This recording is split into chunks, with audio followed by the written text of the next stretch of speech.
on, sing for us. I doubt that you, with all your middle school education and nothing but a part-time job, can sing a lovely tune. My mother-in-law smirks wickedly and looks me up and down. Well, people can learn something from being humiliated. I'm a music school graduate and an expert, and I'm offering you the chance to present your talent at this special party. I won't help you even you cry. It's your fault for being uneducated. I can't wait to hear how terrible you will sound. I'm looking forward to it. All eyes turn to me at once, including those who are not so familiar with me. My throat tightens. I'm nervous, but also very excited. I'm finally able to avenge this wicked witch with my favorite song. I take a deep breath.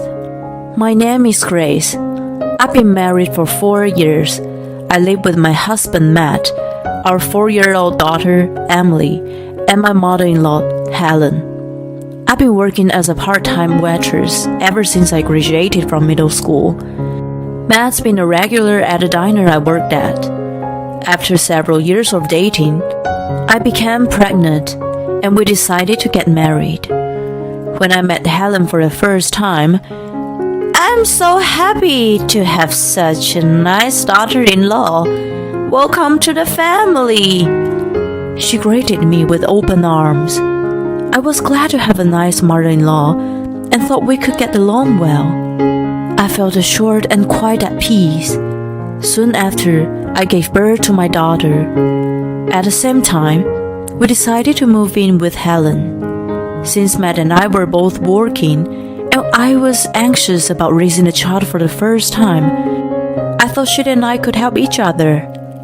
I happily agreed with the move, but that was the beginning of my days in hell. Hey, Grace! Prepare dinner as soon as you get home. What's this? It's disgusting. I can't even eat it. You're making such a low income. This is why I can't respect people with low education.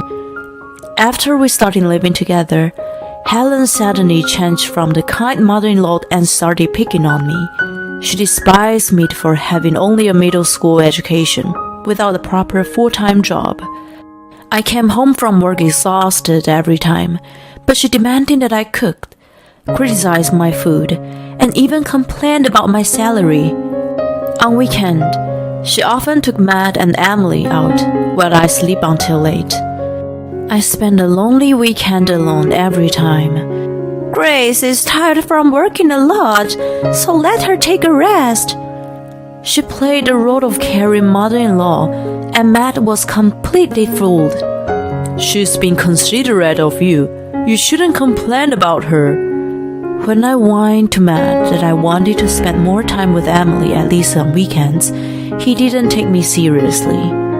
Helen was trying to keep Emily away from me.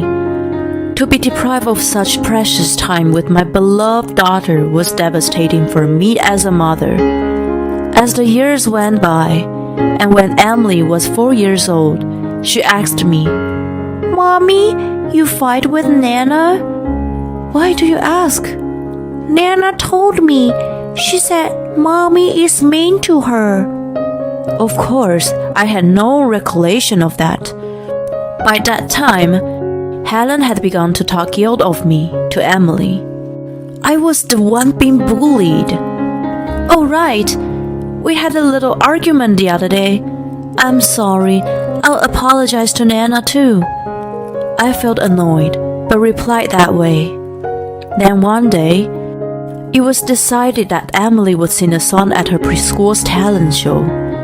Since I was a good singer, I promised to teach her the following weekend. "I'm so excited. Mommy can teach me." Helen had been taken away from me, so I couldn't wait for the weekend to arrive and spend all day with her. However, I was confronted with the worst possible scenario on that day. "Come here, Emily. I'm going to teach you the song." Helen was about to take Emily to her room. "Wait a minute. I promised her that I would teach her. I hurried to stop her, but she looked back at me and said, "How can an uneducated part-timer take on such a task?" Again, she made fun of my background. I doubt that saying has nothing to do with my education or career. I couldn't resist retorting, but she snickered. "I've graduated from the famous School of Music. If one was to teach, don't you think I'm more qualified than you?" She looked down at me with her chin up, as if she were a noble woman. "You are a highly educated woman for sure, but Emily was looking forward to learning from me today." In response to my desperate pleas, what came out of her mouth next stunned me. "Look, Grace, she wants me to teach her. Right, Emily?" Emily had been silent, but opened her small mouth then. "I'm sorry, Mommy. I want Nana teaching me." I was too shocked to find the words. "Mommy?" I came back to myself with the sound of her nervous voice. "Of course, Emily. You enjoyed the lesson, okay?" "Yes." I forced a smile to reassure her. Helen, looking triumphant, closed the door to her room. On the day of the talent show, Emily said, "If you're happy, just as she was taught." "Well done! I'm so proud of you, Emily." Helen was very impressed. While I was proud of her for singing so well in front of the audience, I was also a little puzzled. Of course, my beloved daughter's voice was lovely and wonderful. Regardless, in my honest opinion, she sounded not so different from how she usually sang, even after being taught by Helen. When we returned home, Helen came up with an idea. "Hey, Emily, I would like to invite my friends and relatives to hear you sing next Sunday. What do you think?" I assumed she just wanted to show off her grandchild in front of them. Unaware, Emily answered innocently, "Okay, Nana, I do my best." Helen was pleased and then smirked at me. "So, Grace, you know what you have to do, right? Prepare some food and drinks." That night, I secretly asked Emily for a favor. The following Sunday, I woke up early and got busy cooking food for the party. Matt helped me, but the one who originally came up with the idea stayed in her room with Emily, using practice as an excuse. She could care less about the preparation. Friends and relatives started showing up one after another, and soon a large number of people gathered in our backyard. Once everyone was there, Helen began to boast about her grandchild in the name of her singing debut. "Let's hear her sing a song for all of us." When Emily finished "If You Were Happy," the place was filled with applause. "My granddaughter has a beautiful voice, doesn't she? I told her to sing," Helen proudly announced. "Let's sing together, Nana." "Oh, sure. What shall we sing?" She looked a little agitated, but then sang the nursery rhyme together. The favor I asked Emily for was, "I want to hear Nana sing. Can you ask her at the party next Sunday?" "Yes, I want to." I was genuinely curious to know how good her singing was, as she bragged about her education so much. Listening to Emily, who could have sounded better after the lessons, I became skeptical about her ability itself. Sure enough, she wasn't as good as she made herself out to be. She was just average. "I'm not used to singing nursery rhymes." The room fell silent, and awkwardness filled the air. Helen shifted her eyes and made excuses. Then her gaze fell upon me, and she grinned, as if she had found her prey. "How about you, Grace?" "Me? I knew immediately. She was trying to cover up her inadequacies by humiliating me. I doubt that you, with only a middle school education and nothing but a part-time job, can sing a lovely tune. This is a special offer from me with a music degree. I am giving you a chance to present your talent today. You won't get another opportunity like this. You should be grateful. Well, make a fool of yourself at best. I won't help you even you cry. It's your fault for being uneducated. I can't wait to hear how terrible you would sound. Now, hurry up. She whispered quickly in my ear and pushed me toward the front of guests. Go ahead and sing. Everyone turned to me at once.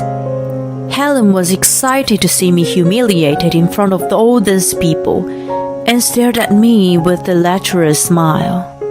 I took a deep breath and began singing. The next thing I noticed was that everyone froze in place and listened. I picked a famous old song about New York. It was a difficult song, but as a fan of the artist, I used to sing it a lot at karaoke. It was a famous song that everyone had heard at least once. It seemed that some people in the room were singing along. I was confident in my vocal range, having once wanted to be a voiceover artist. I sang the song perfectly. Parents, friends, and relatives gave me a standing ovation and seemed surprised at my talent. As for Helen, her face was pale, and she was clearly flustered. I was supposed to be humiliated, but ended up being perfect. Too bad for her. How can you sing so well? She asked me in a trembling voice. I've always been a good singer and used to go to a karaoke night all the time. I was in the choir in middle school and even won a prize in the competition. Seriously? I'd had no idea. You graduated with a music degree. I'm sure you must be a much better singer. I want to hear you sing again. Please, pick a song in your specialty this time. Nana, me too. Sing for me again. Emily joined in. I don't want to sing after hearing that. She looked around the room as if asking for help, but her friends and relatives all looked back at her with expectant eyes. She sighed at her inescapable situation and reluctantly began. She sounded even worse than I had expected, and everyone else must have agreed with me that they had a look of dissatisfaction. Oh, come on. I was a piano major. The one who had been bragging about her education and mocking me was actually without talent. She made a fool of herself in front of many people. They were so disappointed that they all started to leave at once. Wait, this isn't right. She was in a panic to justify herself. You're not good, Nana. Emily innocently criticized her, whose face was turning white as a ghost. Matt had been watching the situation quietly up to that point, but finally reacted awkwardly to her comment. Emily continued. Nana, you said Mommy too dumb to sing, right? You always say Mommy mean to you, but you are mean to Mommy. Before Helen could say anything, Matt spoke up. Emily, can you tell me more about it?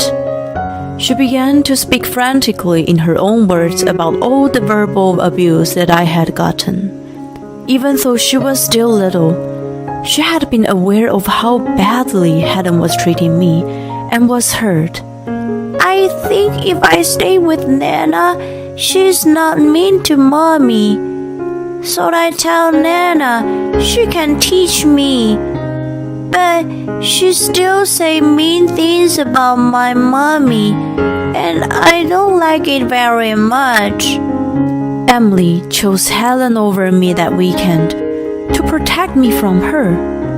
Both Matt and I were choked up at the thought of her desperation. Helen was told the whole truth and seemed to be at a loss for words. Matt spoke quietly. Mom, you've been deceiving me by putting on a good face in front of me. I can't live with someone who hurts my family. I'm sorry, Grace, for misunderstanding you when you tried to talk to me. Let's move out of here and get our own place. At last, I was going to be free from Helen. Wait, I apologize. So please forgive me. Please. Helen's cry echoed in the silence. A few months has passed since then. Helen and I no longer live together. We're not a happy family of 3. She hasn't been informed of our new address. I'm still busy working as usual, but now I can spend time with Emily on weekends. I feel happier than ever. I want to cherish the precious time that was stolen from me from now on. As for Helen, she has lost the trust of all her friends and relatives since that day, and nobody wants anything to do with her anymore. In addition, rumors spread throughout the community that she's been lying about herself, and she seems to have become completely isolated. Unlike those days when she was looking down at me, she is now living in seclusion, feeling small in her own world. I feel sorry for her, but she planted the seeds herself. I hope she will learn to understand people's pain a little better. On weekend, the 3 of us are going to the karaoke party. We hadn't done it since we got married. I've been looking forward to it for a long time. Sing a lot of songs for me, Mommy. Teach me how. I can't wait to hear you sing too, Daddy. With Emily in the center, the 3 of us are holding hands. We slowly start walking forward.